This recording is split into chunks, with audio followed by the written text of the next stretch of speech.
አስደናቂ የቢዝነስ አስተሳሰብ ያለው ቻርልስ ሉቺያኖ በየአካባቢው ያሉ የማፊያ ቡድኖችን እንደ ድርጅት በማየት ሁሉም እንዳበርክቶ ኮሚሽን የሚያገኝበትን መንገድ መዘርጋቱ የግድና የመጨረሻ ምርጫ ካልሆነ በቀር ወደ ግጭትና የኃይል እርምጃም አለመግባቱ ወንጀል መስራት ውጤት ከተባለ በእጅጉ ውጤታማ አድርጎታል።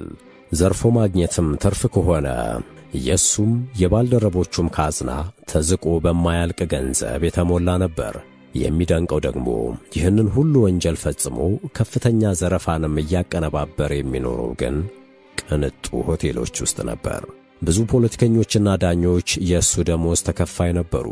ተጽዕኖም በአሜሪካ ብቻ ሳይገደብ ከተወለደባት ሲሲሊ እስከ ኩባ የእሱ የማፊያ አደረጃጀቶች በመላው ዓለም ተዘርግተዋል።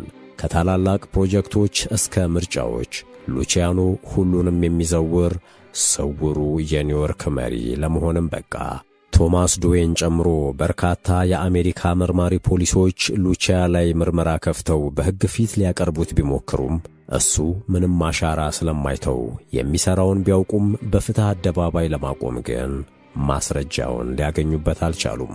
አሜሪካውያኑ አሜሪካን ከሚዘውሯትና ከሚያውቋት በላይ በ9 ዓመቱ እንግሊዝኛ ሳይችል በእጁም 70 ሳንቲም ሳይኖረው የመጣው የሲሲሊው ሰው ቻርልስ ሉቺያኖ አሜሪካን ይዘውራትም ጀመር። ወንጀል ሲሠራና ሲያደራጅ የግድ ሲሆንበት ብቻ እሱንም እጅግ ምስጢራዊ በሆነ ኮድ ብቻ ስልክ ይጠቀማል። ምንም ጽፎ የሚጥለው ማስረጃ የለም። በዚህ ጥንቃቄ ለበርካታ ዓመታት አሜሪካን ከዘወረ በኋላ በመጨረሻ ግን በእውነት አደባባይ ከመቆም አልዳንም።